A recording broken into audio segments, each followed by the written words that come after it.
Herkese merhaba, kanalıma hoş geldiniz. Bugün sizlerle böyle güzel bir motifli burslu çanta çalışması yapacağız. Bu modeli göstermek istiyorum aslında ben size. İster burslu yaparsınız, ister farklı çantalarınızı uygularsınız. Ben bu şekilde burslu bir çantaya uygulamak istedim. Bence çok güzel oldu. Bursun ağız kısmını bu şekilde yaptık. Çantayı ister şu şekilde genişleterek kullanabilirsiniz. Hemen göstermek istiyorum sizlere. Bakın bu şekilde, ister de az önce yapmış olduğum şekilde kullanabilirsiniz. Şimdi bu videoda asıl amacım tam olarak isim koymadım ama bu şekilde çiçek modelli, yarım çiçek modelli bir çanta yapmak. Bunun için bakın, eğer burslu çalışacaksanız burslu çanta üzerinden başlayalım, öğreteyim. Ama isterseniz bu modeli yuvarlak taban çantalarınızda, kare taban çantalarınızda veya hiç taban yapmazsınız, düz yukarı çıkan çantalarınızda kullanabilirsiniz. Ben bunu burslu olarak kullanmak istedim ve son olarak buraya bir sap yapmayı düşünüyorum. O sapı da göstereceğim sizlere. Şimdi dilerseniz hemen kolay olması açısından farklı bir makrome iple öğretmek istiyorum. Daha kolay anlatabileyim diye. Çünkü kağıt ip veya rafya iple anlatmak biraz daha zor oluyor. Bu işi, yani örgüyü yeni öğrenenler bence makrome iple daha kolay yaparlar diye düşünüyorum. Şimdi dilerseniz hemen örgümü anlatmaya başlayayım. Öncelikle bu çantamda rafya ip kullandım. Rafya ipimin kalınlığı bakın bu şekilde arkadaşlar. 5 numara tığ ile hazırladım. Bunu 5 numara tığ ile hazırladım demiştim. Makrome ipim 4 numaralık bir tığa uygun olduğu için 4 numara tığ ile hazırlayacağım. Şimdi küçük bir model çalışacağım. 1, 2, 3, 4, 5, şimdilik 6 zincir çekiyorum. Bakın benim bursum küçük bir burstu. 16 santimlik, 15-16 santimlik bir burstu. Toplamda 11 zincirle başladım. 11. zincir benim başlangıç zincirim oldu. Dikdörtgen taban yaptım. Dikdörtgen tabanı şimdi göstereyim ben size nasıl yaptığımı. Burada 10 zincir çekerek başlamıştım. Şimdi küçük bir model yapmak istediğim için, daha kolay anlatmak için hemen küçük modelle makrome iple gösteriyorum sizlere. Bakın hemen bir zincir fazladan çektim. Burada tüm zincirlerin içerisine birer tane sık iğne yapıyorum. Şu an dikdörtgen taban yapacağız. Ben size kaç sıra arttırma yaptığımı da söyleyeceğim. Hemen bakın, son yapmış olduğumuz zincirin içerisine toplamda 3 tane batıyoruz. Bir tanesi tam, birinciyi bu tarafa battım. Karşı noktaya ikinciyi battım. Döndürdüm diğer karşı noktaya. Üçüncü sık iğneyi yaptım. Şimdi sık iğnelerin karşılarına gelen zincir boşluklarına tekrar sık iğne yaparak sıra sonuna geliyorum. Evet, son zincirin içerisine battım. Bir sık iğne yaptım. Hemen karşı noktaya, yine aynı noktaya batıyorum. Karşı noktaya gelecek şekilde bir sık iğne yapıyorum. İlk yapmış olduğumuz zincirin tepe noktasından batıp kaydırma yöntemiyle kaydırıyorum ve bir zincir çekiyorum. Şimdi dikdörtgen tabanda ne yapıyorduk? Üçer tane batıyorduk. Kaydırma yapmış olduğumuz zincirin içerisine 1, 2, 3 tane sık iğne yapıyoruz. Sıra sonuna kadar tek batıyoruz.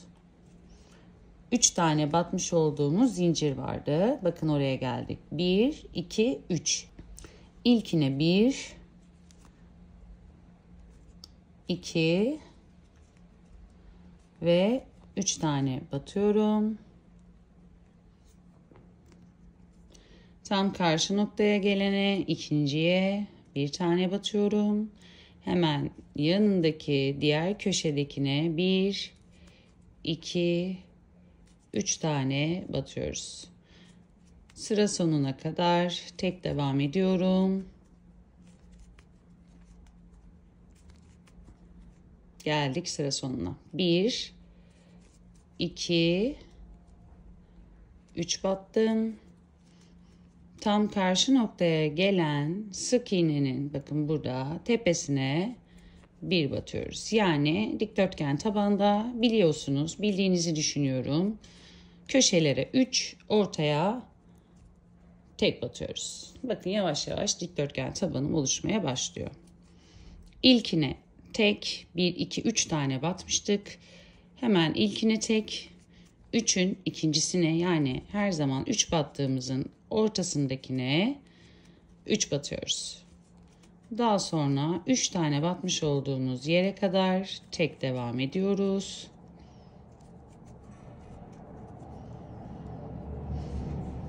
Bakın 1, 2, 3. 3'ün ilkine tek, ikincisine yani tam ortadakine 3 batıyoruz. Üçüncüsüne tek, ta ki 3 battığımız yere görene kadar tek batıyoruz. 1, 2, 3 batmışız. İlkine tek, ikincisine 3 batıyoruz. Ve üçüncüsüne tek olarak tekrar diğer sıraya geldim. 3 batmış olduğumuz yere kadar tek batıyoruz. Bakın 1, 2, 3 battığımız yer.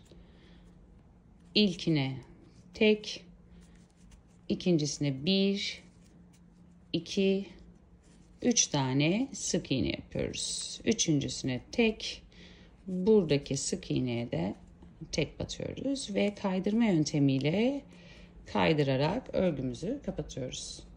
Bakın motifimiz, modelimiz oluşmaya başlıyor. Bir sıra daha beraber örelim. 1, 2, 1, 2, 3 tam ortadakine 1, 2, 3 batıyoruz. Yine diğer köşeye kadar hepsine tek batıyoruz.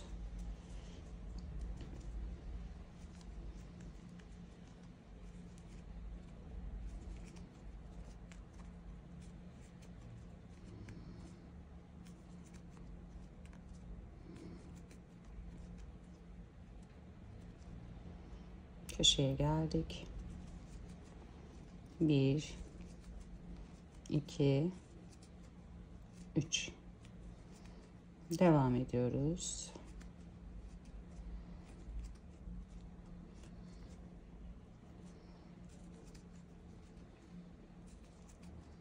Köşeye geldik.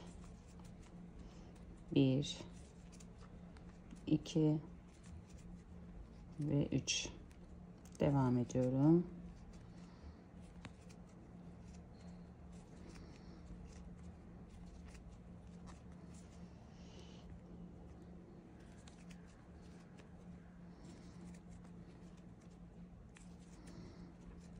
Köşe, yani köşenin ortasına 3 tane batıyorum.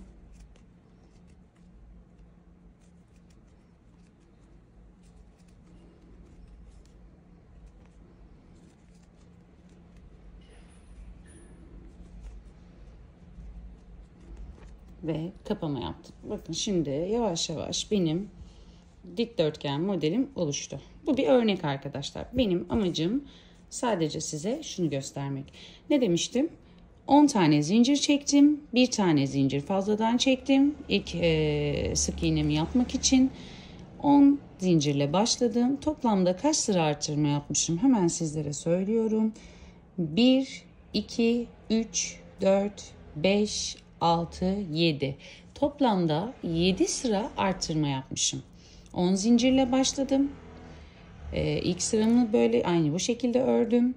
10 zincirle başlayıp 1, 2, 3, 4, 5, 6, 7 sıra ördüm. 10 zincir yani 11 zincirle başladım. Bir tane başlangıç zincirini unutmayın lütfen. 7 sıra artırma yapmışım. Daha sonra 7 sıra artırma yaptıktan sonra bakın 1, 2, 3.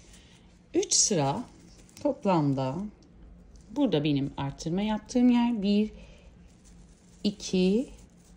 2 sıra örmüşüm arkadaşlar. Bir dakika. Yanlış bilgi de vermek istemiyorum. Gerçekten karışık gibi gözüküyor. 2 sıra örmüşüm. Sonra motife geçmişim. Şimdi motife geçmeden önce bir sıra daha yapıp biraz büyütmek istiyorum ben bunu. Şimdi ben şu şekilde size modeli göstermek için küçük bir taban hazırladım. Hemen tabanımı bitirdikten sonra da 1, 2, 3, 4 sıra düz sık iğne ördüm yukarıya doğru. Şimdi biz de çiçekleri yapmaya başlayacağız ama çiçekleri yapmaya başlamadan önce muhakkak ilmeklerinizi sayınız. Çiçekleri çünkü atıyorum nasıl yapacağız size göstereyim. Buraya sık iğne yaptık. 2 boşluk atlayacağız.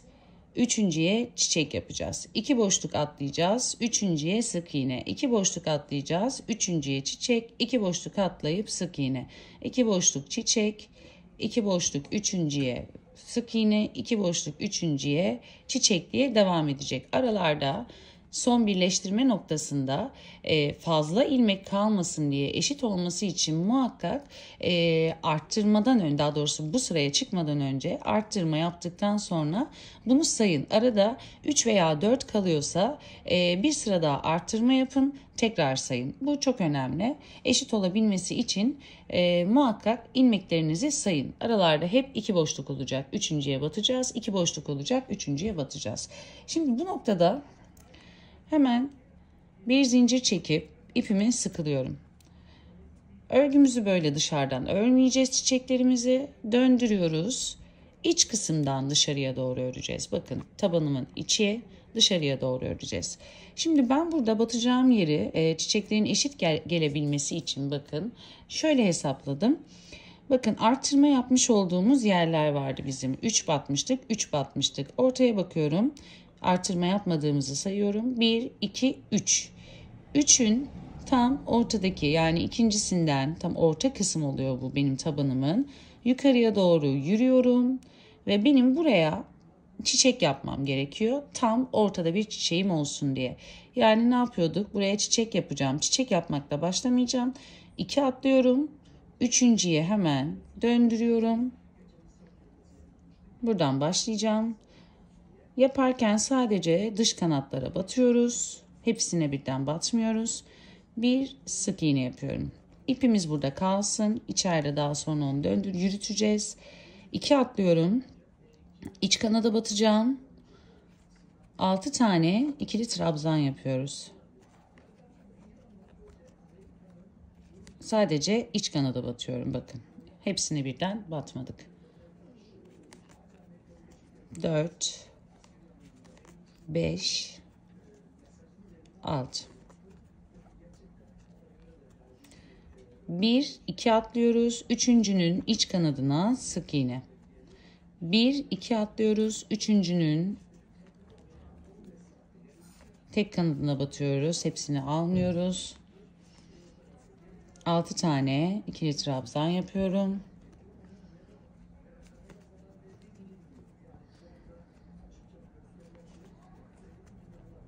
Videoyu hızlı anlattığımı düşünüyorsanız yavaşlatarak izleyebilirsiniz. 1, 2, 3, 4, 5, 6. 1, 2 atlıyorum. Üçüncünün tek kanadına sık iğne. 1, 2 atlıyorum. Üçüncünün tek kanadına tekrar 1, 2, 3, 4, 5, 6. 1, 2 atlıyorum. Üçüncüye sık iğne yapıyorum. Şimdi burada hemen bakın gösteriyorum sizlere. Dışarıya doğru yarım çiçeklerimiz oluşmaya başladı. Tamamıyla görüntümüz bu olacak. Sıra sonuna kadar bu şekilde devam edelim.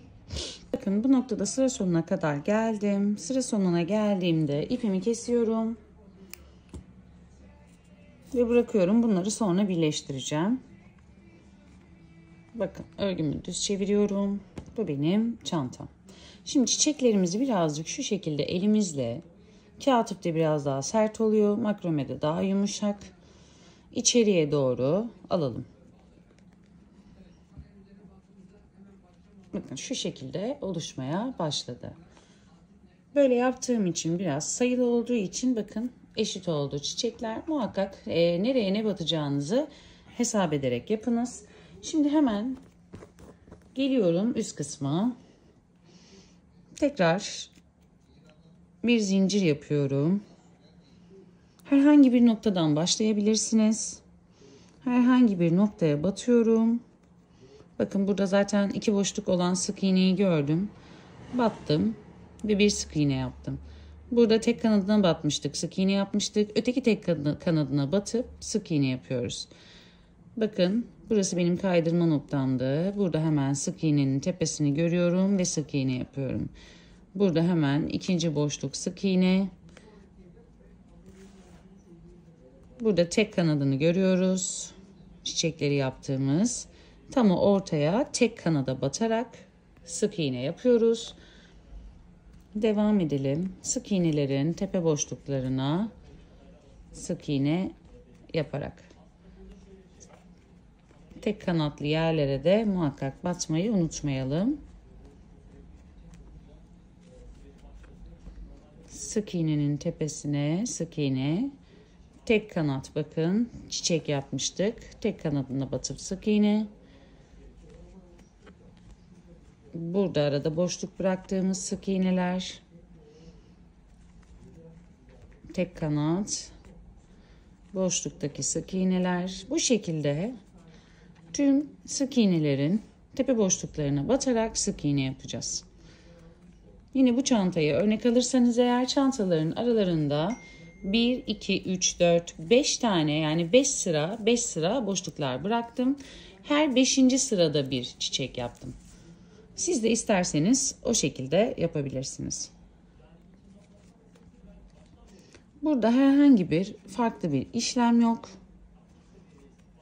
Bu şekilde devam edeceğiz.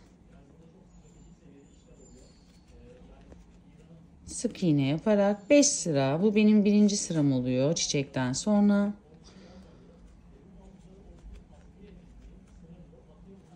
Beş sıra bu şekilde sık iğne yaparak devam edeceğiz. 6. sırada yine aynı şekilde örgümüzü ters çevireceğiz. Ters çevirdikten sonra yine bakın şöyle hesap edin. Herhangi bir yerden başlayabilirsiniz.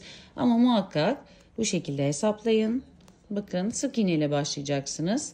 Sık iğnenin üstündeki sık iğneye batmakta özen gösterin. Sık iğnenin üstündeki sık iğneye sık iğne, 2 atlıyorsunuz. Hemen bakın burada boşluk var, çiçek boşluğun olduğu sık iğnenin tepesine de o sıraya, yani sık iğne batmayı eksik etmeyin. Yoksa bu şekilde sıralı olmaz, kayma olur çiçeklerimizde. Burada bilmeniz gereken bu kadar. Onun dışında isterseniz hemen bu çantaya gelelim. Yukarıya doğru çıkıp bursu nasıl bağladığımızı sizlere göstereyim. Şimdi ben istediğim boya kadar çıktım. Ben 15-16 santimlik bir burs kullanacağım için çok fazla yüksek bile yaptım. Bence bu kadar yeterli olacaktır. Bu noktada şimdi artık yapmış olduğumuz buradaki, artık buna ne diyelim, çiçek mi diyelim, papatya mı diyelim, bunları birleştireceğiz. Ondan sonra hemen burayı da birleştireceğiz. Size hemen burs kısmını nasıl yapacağımızı anlatacağım. Şimdi bakın, birleştirmeyi de şu şekilde yapacağım. Birazcık uzun kesiyorum ipimi. Çıkartıyorum. Şimdi bakın burada bizim kaydırma yapmış olduğumuz nokta vardı. Buraya batmıyorum. Çünkü ilmek sayıları kaysın istemiyorum. Hemen kaydırma yapmış olduğumuz yerin sol tarafındaki sık iğnenin tepe boşluğuna batıyorum. Bakın burada kaydırma yapmış olduğumuz yer bir sık iğne olarak gözükecek. Yani boşluğu kapattık. Evet, bakın şu anda burası bizim kaydırma yapmış olduğumuz yer. Bu da bir önceki sık iğnemizdi. Şu an boşluğumuzu kapattık. Bir sık iğne görüntüsü verdik. Şimdi düzgün bir şekilde bu ipimizi buradan gizleyeceğiz. İpimizi gizledikten sonra hemen gelelim böyle yarım çiçek gözüken modellerimizin birleştirmesine. Şimdi ne yapmıştık? İpimizi kesip bırakmıştık. Birleştirme yapmamıştık. Bakın ilk yapmış olduğumuz sık iğne. Hemen bunun tepesine batıyorum. İğnemi çıkartıyorum. Ve son yapmış olduğumuz trabzanın tepesine batıp burada da bir sık iğne görüntüsü verdim. Şimdi bu ipi aralarda gizleyeceğim. Yan tarafta kalacağı için burası çok fazla göze batmayacaktır. O yüzden hani istediğiniz yerlere iç kısmı gizleme yapabilirsiniz. Ben hemen tekrar şuradan kaydırma yapacağım. Bakın şu anda güzeldi görüntü. Tekrar buradan geçiriyorum. İç kısmı almayacağım. Çünkü bakın buralar kalkan modeller. O yüzden iç kısmı gizleme yapmayın lütfen. Kaldırın. Burada herhangi bir noktaya bir tane düğüm atacağım. Sonra trabzanların arasından ipimi geçirip gizleyeceğim.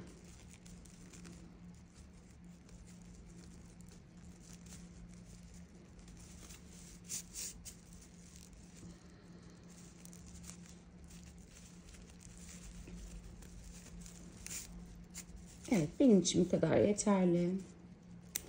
Şimdi sırayla hemen bunların hepsini yapmış olduğumuz bütün modelleri gizleyelim. Bakın şu şekilde gayet muntazam gözüküyor. Sonra burs kısmına geçelim. Evet, şimdi bu noktada dikiş yapacağımız yerleri belirleyeceğiz. Yani sık iğne yapıp bursu bağlayacağımız yerleri belirleyeceğiz. Bursu bağlamıyorum arkadaşlar. Ben tamamıyla şu şekilde yapıyorum. Şimdi dikdörtgen bir taban yapmıştık. Kare bir taban yapmıştık. Veya yuvarlak bir taban yaptınız. Fark etmiyor. Bakın hemen bu. Mesela ben dikdörtgen taban yaptım. Dikdörtgen tabanda bakalım. Orta sıraya bakıyoruz. Bakın ortada bir tane karşı noktalara ilk battıklarımız vardı. Hani 1, 2, 3 tane batmıştık aynı noktaya. Buradan hesap ederek yapacağız. Yani 1, 2, 3 tane batmış olduğumuz noktada tam karşı noktaya sık iğne yaptığımız yere bakıyoruz. Buraya gelip yukarıya doğru ilmekleri kaçırmadan devam ediyoruz. Bakın. Çiçeğimin ortası, yukarıya doğru devam ediyoruz. Çiçeğimin ortası, yukarıya doğru devam ediyoruz. Çiçeğimin ortası, yukarıya doğru devam ediyorum. Burası benim yan taraftaki, yan köşedeki ilk noktam. Buraya ben ilmek ayracını taktım. Burası tam köşe oluyor yani. Hemen diğer tarafa da geliyorum. Diğer tarafa da baktım arkadaşlar. Tam orta noktadan 3 sık iğne yapmıştık. 1, 2, 3 aynı noktaya. Direkt karşı noktaya bakan sık iğneyi devam ettiriyorum, yürütüyorum, yukarıya doğru çıkıyorum ve direkt burası geliyor. Sonra kenarları saymaya başlıyoruz. 1, 2, 3, 4, 5, 6, 7, 8, 9, 10, 11, 12, 13, 14, 15, 16, 17, 18, 19, 20, 21, 22, 23, 24, 25, 26, 27, 28, 29, 30, 31, 32, 33, 34, 35, 36, 37. Burada 37 sık iğne var. Bu tarafı da sayalım hemen. 1, 2, 3, 4, 5, 6, 7, 8, 9, 10, 11, 12, 13, 14, 15, 16, 17, 18, 19, 20, 21, 22, 23, 24, 25, 26, 27, 28, 29, 30, 31, 32, 33, 34, 35, 36, 37, 38 çıktı. Bir yerde kaydırma yaptım büyük ihtimalle. Çünkü ya 38'e 38 ya da 37'ye 32 çıkması gerekiyordu. Büyük ihtimalle ben şurada bir yerde kaydırma yapmıştım. Ama bir tane önemli değil. Hiç önemli değil hatta bir ilmek. Buna göre ikiye bölüp ayırıyoruz. Yani ne yapacağım ben şimdi? Bursuma sık iğne öreceğim önce. Daha sonra birleştirme yapacağım kaydırma yöntemiyle. Yani bursumun bir tarafına 37 sık iğne yapacağım. Bir tarafına da 38 sık iğne yapacağım. Buraları boş bırakacağız. Bursumun kilit noktası olacak burası. Buralara zincir çekeceğiz. Tam bu nokta benim bursumun kilit noktası olacak. O yüzden ilmek ayracını taktığımız yerlere herhangi bir işlem yapmayacağız. Şimdi kör kilit de şu şekilde oluyor. Hemen ipimizi bakın şu şekilde ufak bir parça alıp yapalım. Hemen bursumuzu elimize alalım. Burada bursumuzu içten öreceğiz. Dışarıdan değil. Lütfen buna dikkat edelim. Bu şekilde içten öreceğiz. Şimdi bu noktada bakın bunu böyle yerleştirdim. Bunu alıyorum. Kısa kalan ipi arkadan döndürdüm. Ve burada bekletiyorum.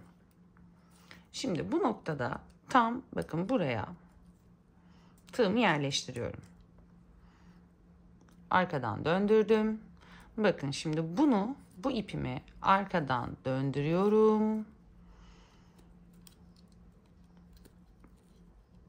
Hemen bir sık iğne yapıyorum. Şimdi bunu arkada kısa kalan ipimizi muhakkak arkada gizleyelim. Elimle birazcık kaydıracağım. Tam şu noktada olması gerekiyor. Şimdi burada biraz sıkılayalım. İpimizi bakın alttan alıyorum. Tığımın arkasından geçiriyorum. Bu kısa kalan ipimizde arkasından geçiriyorum. Bu noktada öne alıyorum. Tekrar arkadan geçiriyorum ve ikinci sık iğnemi yapıyorum. Şimdi tekrar alttan geçiriyorum. Tığımın arkasından, alttan ve diğer sık iğnemi yapıyorum. Yani bunu yapma nedenim direkt ufak ufak sık iğneler yaparsak aralarda boşluk olacak. Böyle döndüre döndüre kör kilit yaparsak eğer aralarda boşluk kalmayacak. Daha güzel bir görüntü olacak. Hemen sizlere baştan göstermek istiyorum. İpim çok yumuşadı burası bu arada. Döndür döndür çok fazla kendim de denedim nasıl yapsam diye. Biraz o uç kısmını kesiyorum. Bakın. 1 numara küçük tığa geçtim. Yani 4 numara şu an örgümü 5 numarayla yapmıştım. Tekrar hatırlatıyorum. Hemen bakın şöyle yapalım. Düğüm yapmıyoruz. Kilit zinciri yapmıyoruz. Kısa kalan ipimiz var. Kısa kalan ipimizi arkada gizleyeceğiz. Bakın bunu şu şekilde yapalım. Kısa kalan ipimizi arkadan alalım ve buraya döndürüp geçirelim. Şimdi bu noktada bakın. Bu uzun ipimizi, örgü yapacağımız ipimizi sıkı bir şekilde arkadan geçiriyorum ve burada bir sık iğne yapıyorum. Bakın bunu böyle birleştirdim. Şimdi hemen bu arkadaki ipimi alttan geçiriyorum. Tığımın arkasından geçiriyorum. Tekrar bakın aşağıya geçiriyorum. Şimdi tekrar arkadan geçiriyorum ve bir sık iğne yapıyorum. Şimdi devam ettikçe beni daha rahat anlayacaksınız. Bakın hemen tekrar gösteriyorum. Bu noktada sık iğne yaptıktan sonra bu ipi arkada yürüteceğim. İpimi alttan aldım. Tığın arkasından geçirdim. Öne aldım. Tekrar arkadan aldım ve sık iğne yaptım. Bu bizim kör kilidimiz oluyor. Alttan alıyorum. Tığın arkasından geçiriyorum. Bu arada gevşek kalmasın tığınız. Sıkı yapacağız.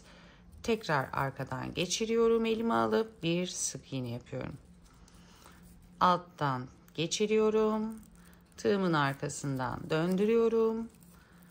Tığımın üstünden tekrar aşağıya alıp sık iğne yapıyorum.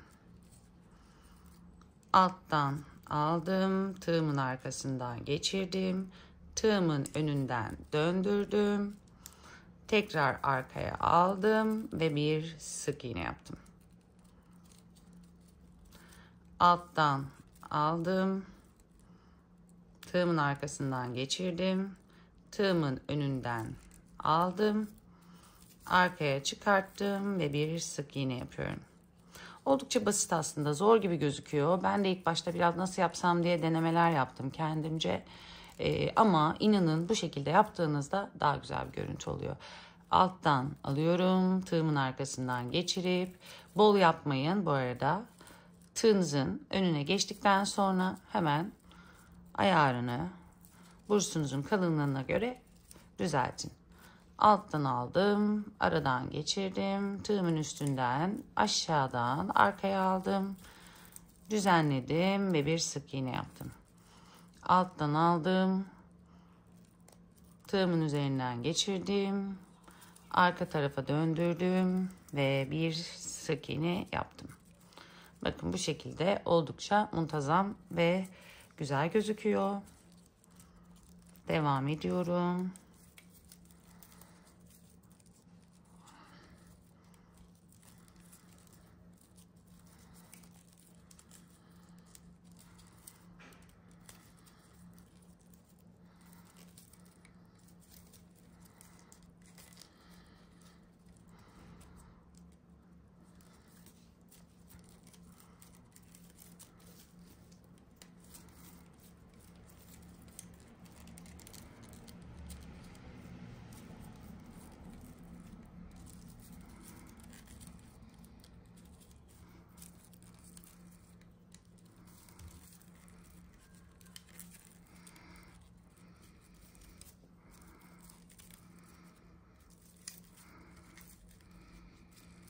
Şimdi ben 38 tane, yani 38 olan tarafı yaptım. Yani bu zor geliyorsa size sık iğne de yapabilirsiniz. Ama dediğim gibi içeriden alarak döndüre döndüre sık iğne yaparken aralarda çok fazla boşluk kalıyor. Bu biraz daha boşlukları kapatıyor en azından. Şuradan ilmek ayracı alacağım. Belirlemek istiyorum tekrar saymamak için. Şu tarafta 38 tane var. Hemen buradan da yapıyorum. Bu tarafta 38 tane var. Şimdi bakın arkadaşlar. Burada hani bizim şey yaptığımız şuraya kenar köşelerini belirlemek için ilmek ayracı taktığımız yerleri boş bırakacağız demiştik. Yani burada da bir zincir çekeceğiz. Pardon. Zincir çekeceğiz. Zincir çektikten sonra diğer tarafa geçeceğiz. Kullanmış olduğunuz ipliğiniz çok fazla kalınsa şöyle yapacaksınız. Burada ilmek ayracını taktığımız yerin, yani bu köşeye gelecek olan yerin bir öncekini ve bir sonrakini boş bırakacaksınız. Yani buralara da batmayacaksınız. Bu noktada buraları saymayacaksınız. Mesela 37 idi, 38'de iki tarafı saydığımızda 36 oluyor. Buraya da 3 zincir çekeceksiniz. Ben şimdi bir boşluk bırakacağım için bir zincir çektim. Yan tarafa geçtim. İpimi yine aynı teknikle dolayarak yapacağım. Kilitleme yöntemi diyorum ben buna kendimce. Alttan aldım, doladım, çıkardım. İkinci sık iğnem, alttan aldım, doladım, çıkardım. En azından hepsi eşit oluyor böyle yaptığınızda. Alttan aldım, doladım.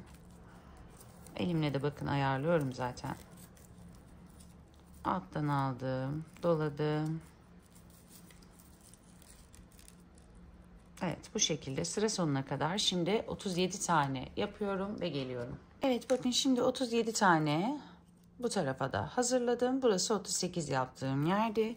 Şimdi arada bir zincir yapıyoruz demiştik. 37 sık iğneden sonra bir zincir çekiyorum. Hemen alıyorum. 38'lik bölüme geldim bakın.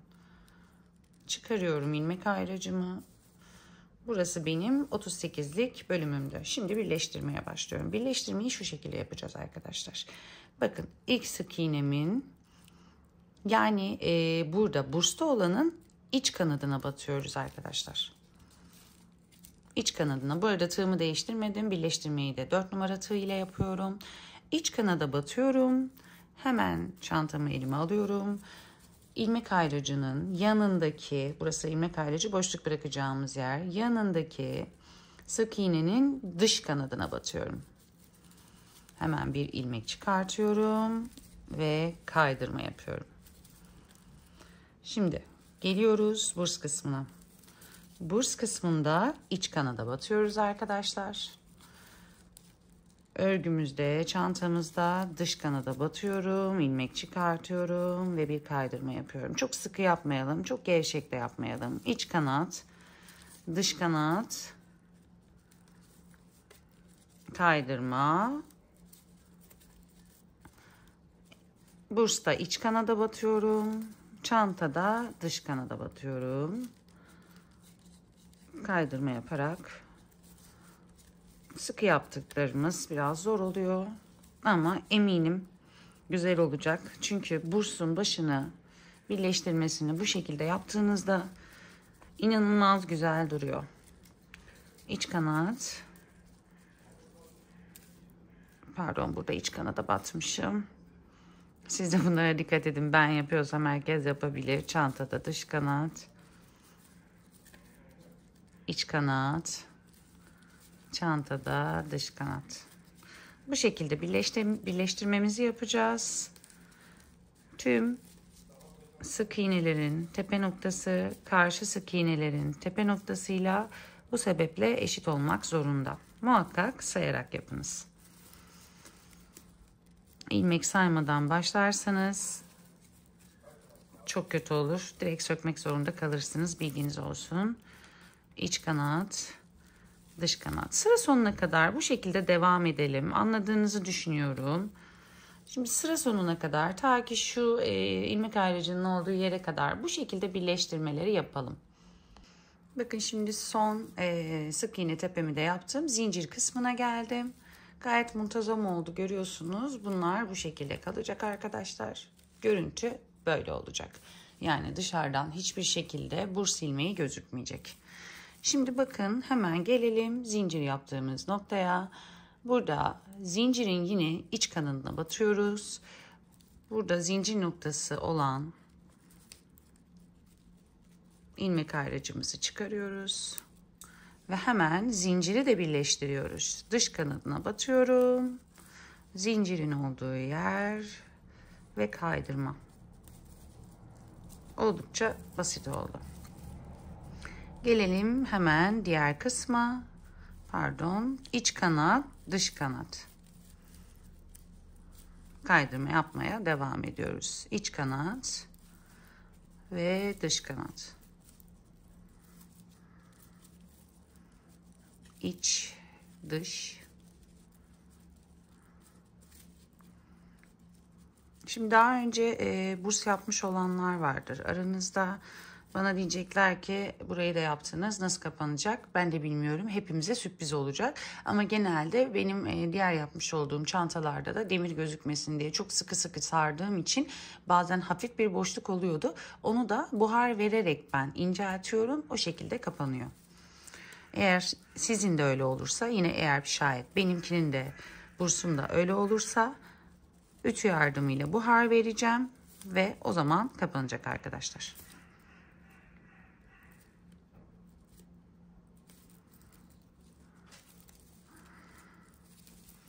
Sıra sonuna kadar bu şekilde kaydırmamızı iç kanat, dış kanat yapalım ve sıra sonunda buluşalım. Burada daralma oldukça örmesi de zor oluyor ama sizi korkutmasın. İlmek ayracını içeriden çıkartacağım. Çünkü benimki de oldukça daraldı. Bakın, sonu birlikte yapalım.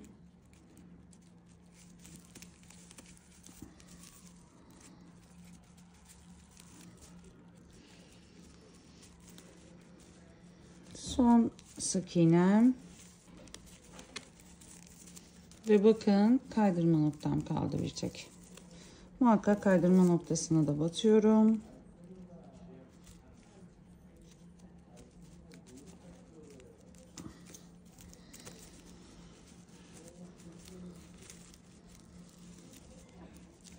Evet. Bir zincir çekiyorum. Ve ipimi kesiyorum. Uzunca kesiyorum.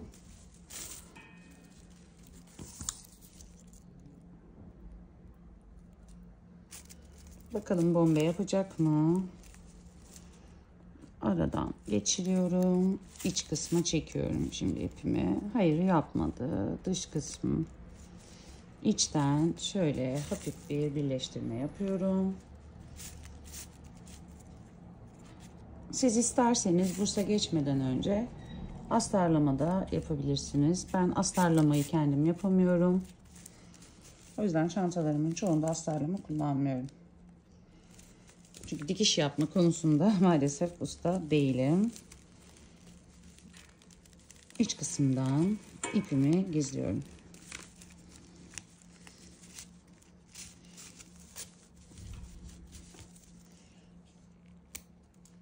Evet, çantamız bitti. Şimdi elimizle hemen bunları şöyle iç kısmı alalım. Bakalım kapanacak mı? Dediğim gibi eğer kapanmazsa, boşluk kalırsa buhar vereceğiz ama kapandı. Çok tatlı oldu. Çok sevdim. Umarım siz de beğenirsiniz.